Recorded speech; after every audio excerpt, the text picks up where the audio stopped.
இதை செய்யணும்னு சொல்லும்.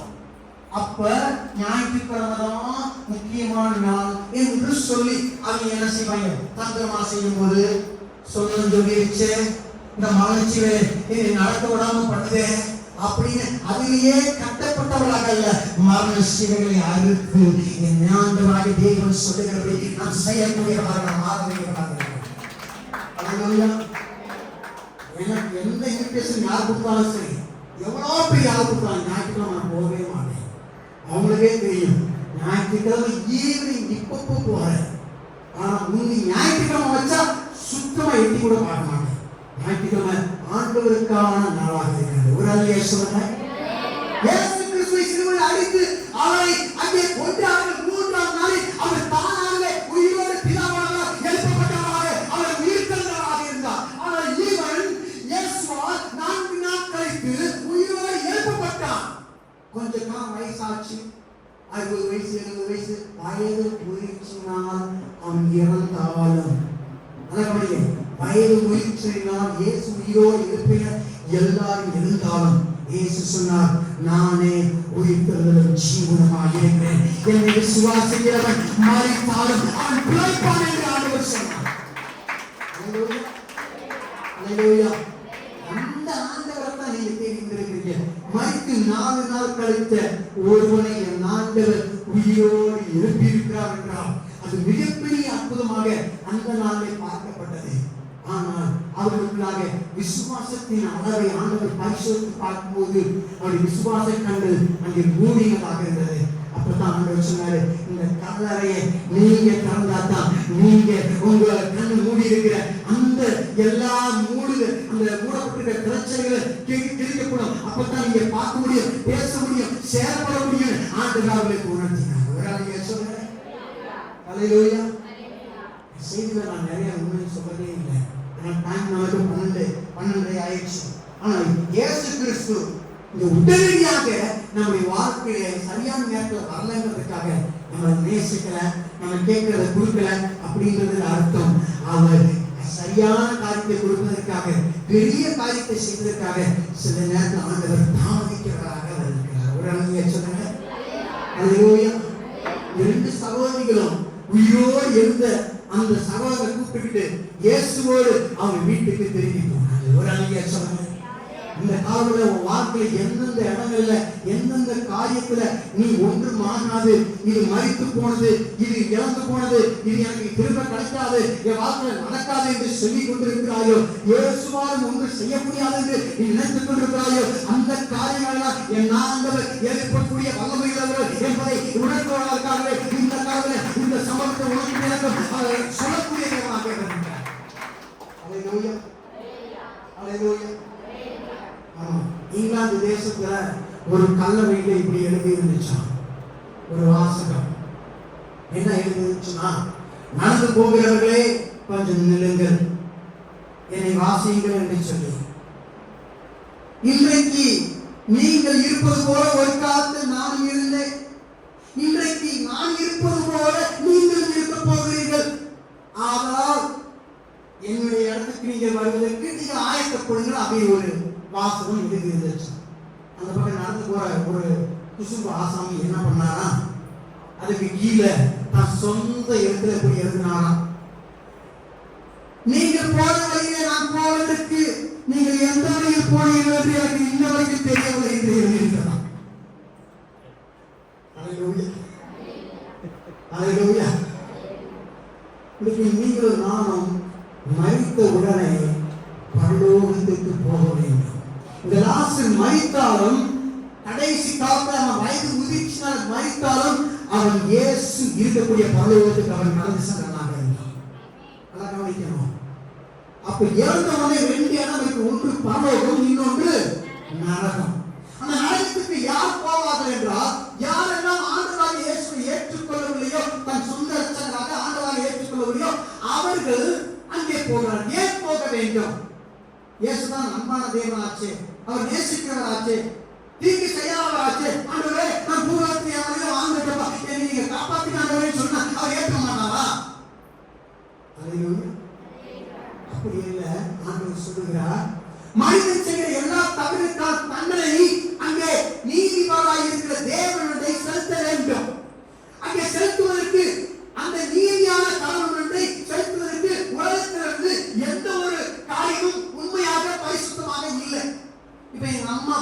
செய்ததுனால அந்த பாவத்தினால் நான் பிறந்திருக்கிறேன். எங்க அம்மா அப்பா பிறந்தது இன்னொரு 2 பேருடைய தவறினால பிறந்தவர்கள். எல்லாருடைய ரத்தத்துக்குள்ளாக அந்த பாவ ரத்தம் ஓடி அப்படின்னா பிறந்த குழந்தை பாருங்க நல்லா கண்ணே மணியே நல்ல பவுனு அப்படிதான் நல்லா குளிச்சுக்கிட்டீங்க. திடீர்னு கொஞ்ச நாள் அது சுத்தம் அப்படின்னு புடுங்கும். கொடுக்க மாட்டேன்னு சொல்லுவோம். நீங்க சொல்லி தராமலே. ஏன்னா அதுக்குள்ள இருக்கிற பாவ ரத்தம் அதை அப்படி செய்ய வைக்கிறது. சொல்லுங்க, பாவமே இல்லாத ஒரு ரத்தம் நம்மளுக்கு இல்லை. பாவமே இல்லாதவன் எல்லாருடைய பாவத்துக்கான பழியை அங்கே செலுத்தியாக வேண்டும். உலகத்தில் பிறந்த எல்லாரும் பாவிகள். அப்படியான இந்த மனிதன் கடவுளை வர முடியாது. இதனால யாராலும் ஒருத்தன் கடவுள் பேசினார். அப்ப பழைய பாட்டில் இயேசு வரதுக்கு முன்னாடி அவன் கடவுள் செய்தியை வாங்கி உங்கள்கிட்ட சொல்லுவான். இன்றைக்கு அப்படி வைக்கிற உங்களை எண்ணியும் நீங்க ஒவ்வொருத்தரும் டேரக்டா ஆண்டவர்கிட்ட பேச முடியும். பாஸ்டர்ல வந்து நீங்க போகணும். பைபிள் எங்கேயுமே சொல்லப்படல. நீங்க ஒவ்வொருவரும் தேவனுடைய போவதற்குரிய தகுதியை இயேசு ஏற்படுத்தி விட்டார். அதுக்கு போறதுக்கு நீங்க நேரடியா போக முடியாது சும்மா.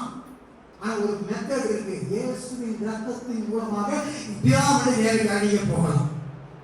சொல்லுங்க, ஏன் இயேசுவின் ரத்தம் பரலோகத்தில் இருக்கிற பரிசுத்த ஆவியானவர் கழுவுற மரியாதை கழுவுற அங்க வைக்கிறாரு. வச்சவனே அது என்ன செய்யுது? வளர்ந்து வெளியே வருகிறது. அவங்க யாரு? திருமணம் நியமிக்கப்பட்டிருக்கிற அந்த நேரத்தை வைக்கிறார். இது தெரியுது அந்த வீட்டுக்காரருக்கு. அந்த அம்மாவுடைய கணவருக்கு யோசிப்பட்டு அவன் என்ன பண்றான்? பரவாயில்லப்பா, எனக்கு தெரியும், என் முன்னாடி ஏற்கனவே நான் கல்யாணம் முடிக்க முன்னாடி தற்போது வயது அக்செப்ட் நான் ஏற்றுக்கிறேன் அப்படின்னு சொல்லுவாங்க. இவருடைய நல்லவனாக இருக்கிறதுனால எப்படா நம்ம இந்த உங்களுக்கும் பேர் கிடக்கூடாது, நம்ம பேர் கிடக்கூடாது, டெக்னிக்கை என்னன்னா வழிய சொல்லி அவரை தள்ளிவிடலாம் நினைக்கல.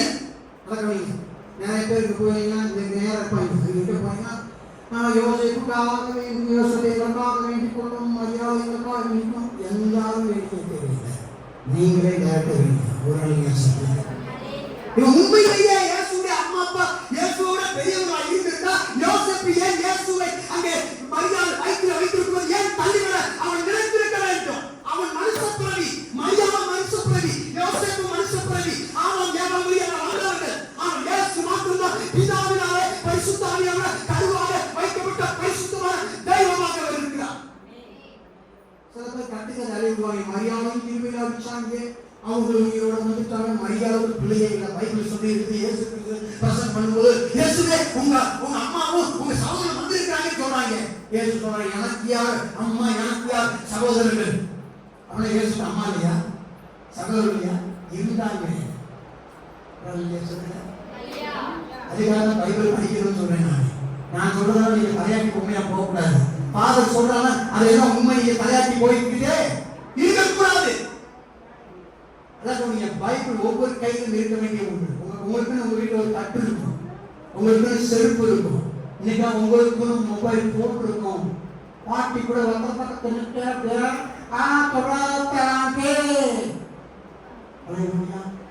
நான் பைபிள் கண்டாலும் படிக்க முடியாது. பைபிளா அது அபூர்வமான புத்தகம்.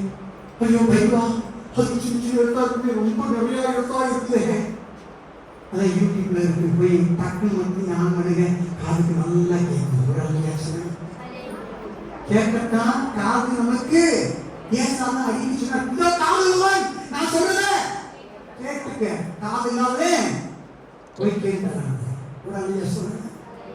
ஆமென் ஆமென். இப்ப அந்த இயேசுவானவர் பிதாவினுடைய பரிசுத்த ஆவியை கருவினால வைக்கப்பட்டபடினால் அவர் பரிசுத்தமா வாழ்ந்தார். நம்ம போலதான் வாழ்ந்தாரு. ஆனா தவறு செய்யாதவராக, திருமணம் செய்யாதவராக அவர் 30 வயதுல ஊழியத்தை ஆரம்பிக்கிறாரு. ஞானஸ்தானம் எடுத்து தண்ணீரை முழுங்கி ஞானஸ்தானம் எடுத்து வெளியே வந்த பிறகு ஒவ்வொரு எல்லா யூத முறையிலும் அவர் கடைபிடிச்சிட்டு 33 வருடம் ஊழியம் செய்கிறாரு. 3 வருடம் முடிச்சோடனே சிறுவையை அழைத்து கொள்வாங்கன்னு சொன்னாரு. அதே மாதிரி கொண்டாங்க. நான் கொல்லப்பட்டாலும் 3வது வீரோட வருகை சொன்னாரு. அதே மாதிரி எழுந்து வந்தார். உலகத்துல எவருமே நான் கடவுள் என்று சொன்னதில்லை. நான் கடவுள் என்று சொன்னா ஒருத்தன் சொன்னா செத்து போய் மண்ணுக்குள்ள கிடக்கிறான். அவன் உயிரோடு வரவே சொல்லுங்க. கடவுள் என்று சொல்லுகிறவர் சகாப்தி அறிந்தவராக இருக்க வேண்டும். அது பைபிள் மட்டும்தான். இந்த முழு உலகத்தை எப்படி மறைக்கப்பட்டு சென்ற வரலாறு பைபிள்ல மட்டும்தான் இருக்கிறது. எங்க நீங்க பார்க்க முடியாது. சொல்லுவான் பரிணாமத்துல வந்துச்சு, சின்ன சின்ன பூச்சியா வந்துச்சு, அப்படின்னா சின்ன சின்ன பூச்சியா வரணும். பைபிள்ல தான் டைனோசர் போன்ற பெரிய பெரிய மிருகங்கள் வாழ்ந்ததுக்கான ஆதாரங்கள் இருக்கு. சொல்லுங்க வேற எங்க நீங்க பார்க்க முடியாது. பைபிள் எல்லா சயின்டிஸ்டுமே ஆல்பர்ட் ஐன்ஸ்டைன் என்கிற நிறைய சயின்டிஸ்ட் எல்லாருமே பார்த்தீங்கன்னா கிறிஸ்தவர்களாக இருந்தாங்க. பைபிளை விசுவாசிக்கக்கூடியவர்களாக இருந்தாங்க.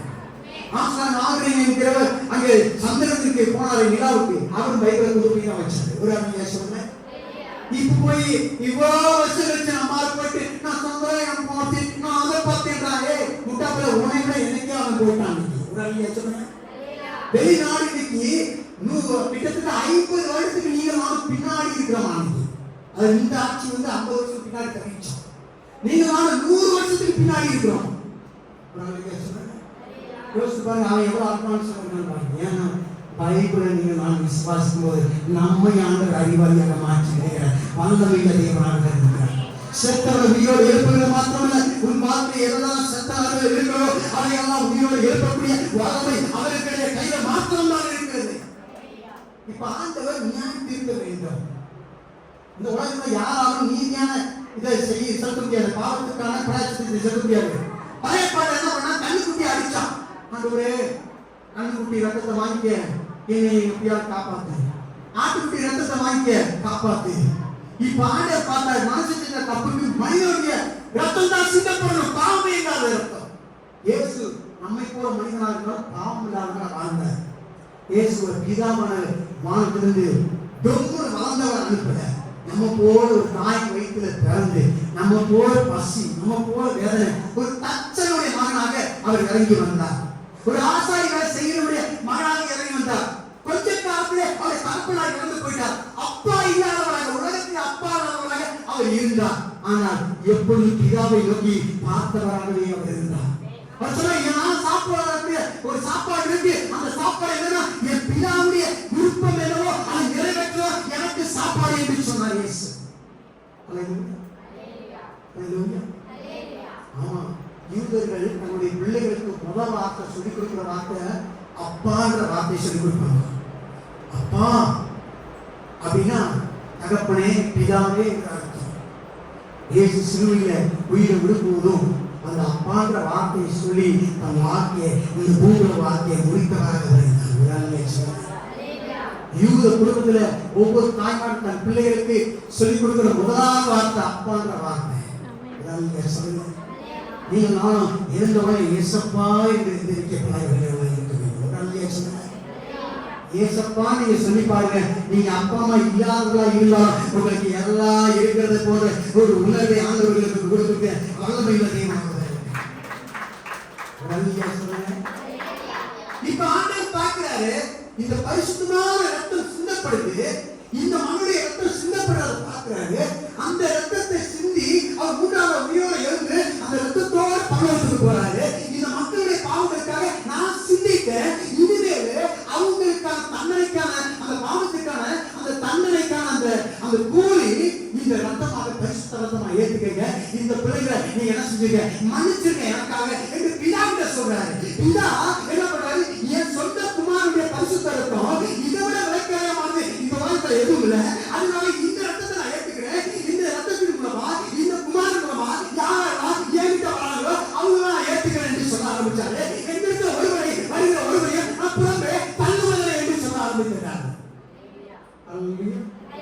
இப்ப அந்த ரத்தம் இயேசு பிதாவை கொடுத்தபடினா, இயேசுவின் நாமத்தினாலே பிதாவே நான் இதை கேட்கிறேன் சொல்லும்போது, இயேசுவின் நாமத்தை சொல்லி சொல்லி நீங்க கேட்கிற எல்லாவற்றையும் குமாரனை பிதா மகிழ்ச்சிப்படும்படியாக நீங்க எதையெல்லாம் கேட்கிறீங்களோ அதையெல்லாம் அவர் கொடுக்க ஆயத்தமா இருக்கிறார்.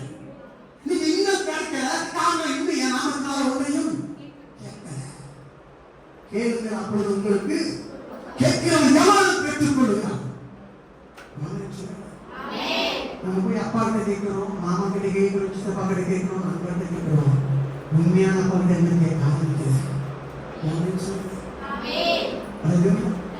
உண்மையான அப்பா அப்பாட்ட கேளுங்க, உங்க வாழ்க்கை இப்ப இருக்க மாதிரி இருக்க மாட்டேங்குது, வேற மாதிரி ஆண்டவர் உங்களை தலைகளாக மாற்றுகிறார். பலமுள்ளவராக இருப்பார். நீ பலம் வாங்க மாட்ட, நீ பலம் கொடுத்த, நீ மக்களை பார்த்து பிரபலப்பட மாட்ட, மக்களை உன்னை பார்த்து பிரபலப்படுவீர்கள். என் ஆண்டவர் உங்களை உயர்த்துகிறவராக இருக்கிறார்.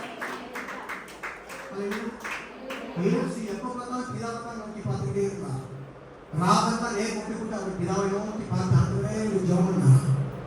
பகலெல்லாம் போய் ஏழைகளுக்கு உதவி செஞ்சாங்க. வியாதியஸ்தர் தலையில கை வச்சு ஜெபம் பண்ணி அவங்களுக்கு நன்மை செய்யறவராக சுற்றிட்டு இருந்தார்.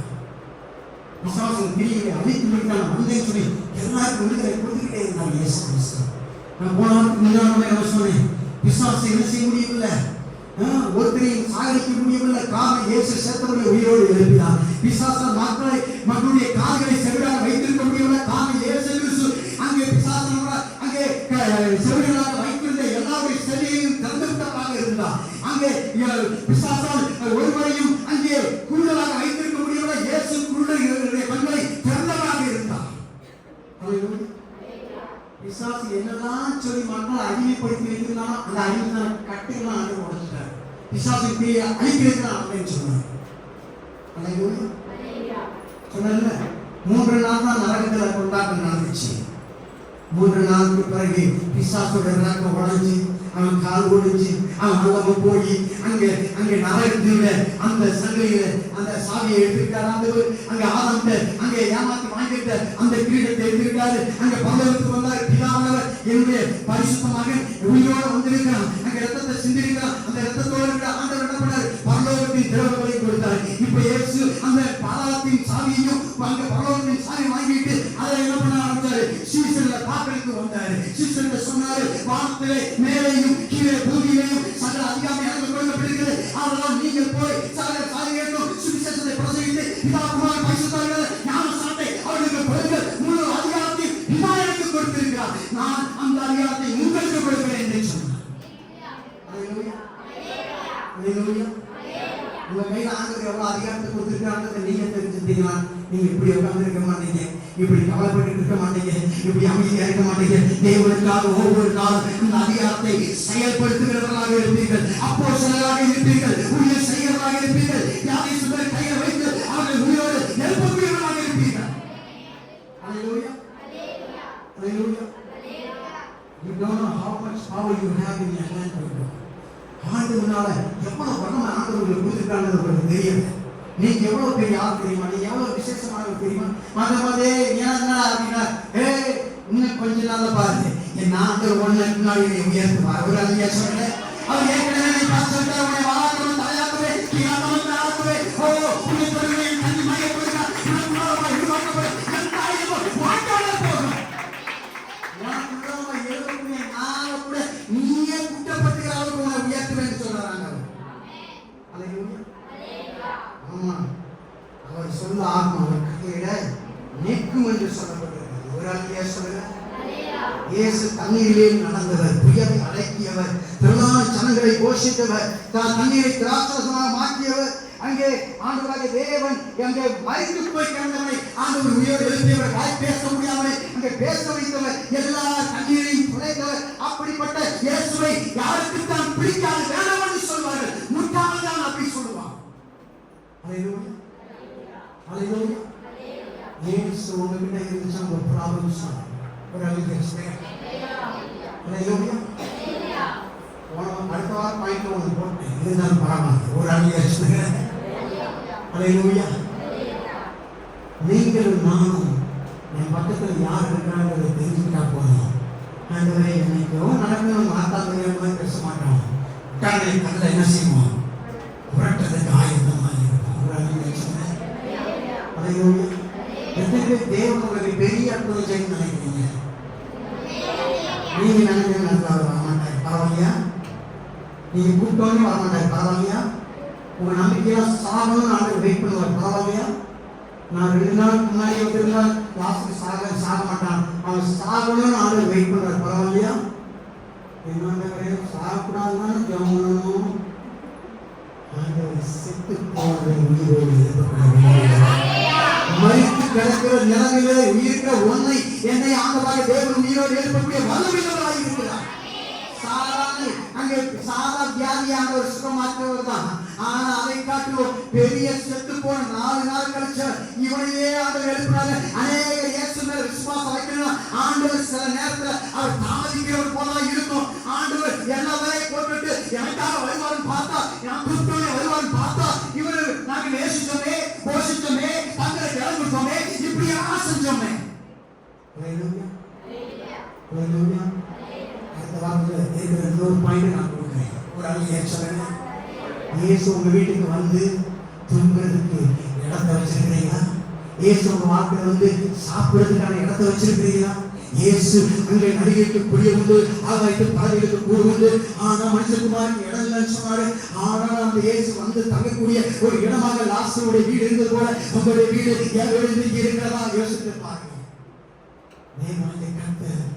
இந்த லாசருவை உயிரோடு எழுப்பினால் அவன் மரித்தான், ஆனால் அவன் பரலோகத்துக்கு சென்றவனாக இருக்கிறான். இந்த இயேசு ரத்தத்தினால பிதாவுக்கு நீங்க நான் டேரக்டா போக முடியுது. இது ரத்தம் இல்லைன்னு வச்சுக்கோங்களேன், நீங்க போய் மாடடிங்க, முடியறீங்க, என்னதான் செய்ய, உங்க முடி ஒண்ணுமே கிடையாது, பரிசுத்தமே கிடையாது. போய் அமடைந்து கொடுங்க, என்ன முடி வளர்த்திருக்கேன், குப்பையை போட குப்பை நல்லா இருக்கு, உன் முடி நல்லா வேணும். ஒரு டை அடிக்கிறோம், அவன் போய் உங்க முடியில டை என்ன செய்யாது, நிற்காது. சிலருக்கு முடிய அது வேற. ஒரு அங்கே சொல்லுங்க, பிள்ளைகள் ஆயிடுச்சு. ஒரு அங்கே சொல்லுங்க. ஆமே, ஆமா, நம்ம கொடுக்கிற பலி எதுவுமே பரிசுத்தமானது இல்லை. அதனால நம்ம செஞ்ச பாவத்தோடு தான் பிதாவண்டை போகக்கூடிய பார்த்துட்டோம். மறிக்கிற எல்லாரும் அந்த கடவுளை முன்னால் நிற்க போகிறோம். ஆனால் இயேசுவின் ரத்தத்தினால் கழுவப்பட்டவர்களாக இயேசுவை என் பாவத்தோட இடத்தை நான் கழுவுங்க, எங்களுடைய பிள்ளையா ஏற்றுக்கொள்ளுங்க, என் உள்ளத்துக்குள்ள வாங்க சொல்லும்போது அவர் வந்து நடக்கும்போது நமக்கும் நடக்கிறது மரணம் எல்லாருக்கும் இருக்கிறது போல. ஆனால் மறித்த உடனே நம்முடைய சரீரத்தை அங்கே போட்டு புதைத்து விடுகிறார்கள். ஆனால் அந்த உயிர் பிதாவண்டை போகிறது. பிதாவண்டை போன உடனே பிதா பார்க்கிறார், யாருப்பா உன் பேர் என்ன? முனிசாமி. ஓகே, முனிசாமி கேவா, முனிசாமி ஞாபகம் இருக்காங்க. அவருடைய 2 புத்தகம் இருக்கு. ஒன்று ஜீவ புத்தகம், இன்னொன்று அங்கே ஞாபக புத்தகம்.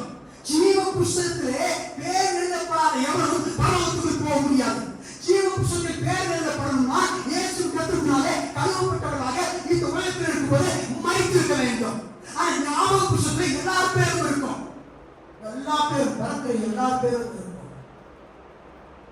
அந்த புத்தகத்தில் ஜீவ புத்தகத்தை கலந்து பாப்பா. ஜீவ புத்தகத்தை என் பேர் என்னன்னா, நம்ம அறியாமலே பின்பதாக கருப்பான ஒரு உருவம் இருக்கும், விசுவாசம். இது ஏதாவது நம்ம ஊழல் இருக்கும்போது ஏன் நான் சொன்னதான் செஞ்சான், என் சிஷியன் என் கிட்ட கொண்டு அப்படின்னு அப்படியே சங்கிலாக எழுதி போயிடுவாங்க. ஆனா இங்க பிதாவானவர் ஜீவ புத்தகத்துல பேர் இருந்துச்சுன்னா தேவதூதர் அவனை பிதாவுடைய வீட்டுக்குள்ளாக கொண்டு போய் எவனாலும் 1000 வருஷம் இல்ல, 100 வருஷம் இல்ல, அரபிக்கடல்ல இருக்கக்கூடிய ஒவ்வொரு சொட்டு தண்ணீரையும் ஒரு குருவி கொண்டு வந்து அது இன்னொரு இடத்துல அது ஊட்டி விட்டு போனாலும் அது அரபிக்கடல்ல இருக்கிற தண்ணீரெல்லாம் அந்த குருவி தீர்த்த பிறகு அதுக்கு மேல 10க்கும் அதிகமான வருடங்கள் கண்டிப்பா அதை முடிக்க முடியாது. நம்ம நல்ல ஹை டெக்னாலஜி வச்சு முடிக்கினா கூட கொஞ்சம் முடியாது. அது நித்தியமாக நரகத்தில், அந்த நரகத்தில் இருக்கிற தீ வேதனையை பெரும் சாக விடாது. அங்க சாவிப்பதே கிடையாது. அந்த தீக்குள்ளாக புழு நம்முடைய மூக்குறியாக வந்து கண்ணுவழியாக வரும். எல்லாரும் வேதனை, எல்லாரும் வெறுக்கிறவர்களாக, பட்டலை கடிக்கிறவர்களாக, மறிக்க முடியாதவர்களாக இருப்பாங்க. அப்படிப்பட்ட இடத்தை இங்க அம்மா கடவுள் உருவாக்கணுமா அப்படின்னு கேட்டீங்கன்னா அது மனிதனுக்காக உருவாக்கவில்லை.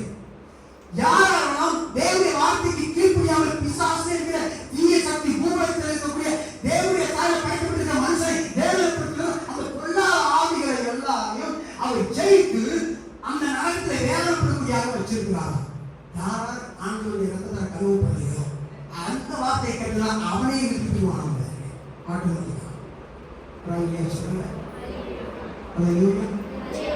இத நான் சொல்லல, இயேசுவே சொல்றாரு. இந்த நரகத்துக்குரிய சாமி என்னதான் இருக்கு. இன்னொரு இடத்துல ஆசை ஐஸ்வர்யமான கதை இருக்கு. அது அந்த ஆசு இறந்தவனே அவன் பரலோகத்துக்கு போறான். அவன் பிச்சைக்காரன் மூலத்தில் இருக்கிறேன்.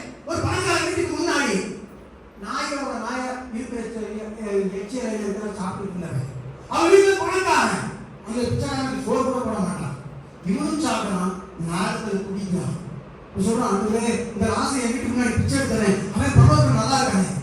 அப்ப ஆண்டு சொன்னாங்க, நீ பூலத்துல சுகமா நல்லா இருந்த, அதனால இங்க வந்து கஷ்டப்படுற. அவன் பூலத்துல நிறைய வேதனைப்பட்டான், மோசமான வாழ்க்கை. ஆனா என்னோட பிள்ளையா இருந்ததுனால இங்க வந்துட்டான். அப்ப ஒரு சொட்டு தண்ணி கொஞ்சம் அவன் சுண்டு வரல நினைச்சு என் நாட்டுல பரவ மாதிரி அவன் அனுப்புங்கன்னு சொன்னான். சொன்னாங்க, நீ இருக்கிற இடத்துக்கும் இவங்களுக்கும் பெரிய பிளவு இருக்கு, வர முடியாது. அப்படின்னா செத்தவன ஊழலுக்கு அனுப்புங்க. ஏன்னா அடுத்த 4 பேர் இருக்காங்க, அவனும் என்னை மாதிரி வாழ்ந்துட்டு இருக்காங்க, கண்டிப்பா எனக்கு நான் வருவாங்க.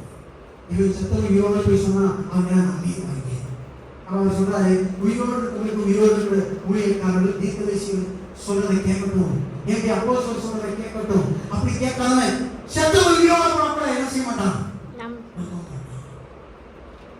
அந்த சம்பவத்தை இயேசு பைபிளில் எழுதிருப்பாங்க.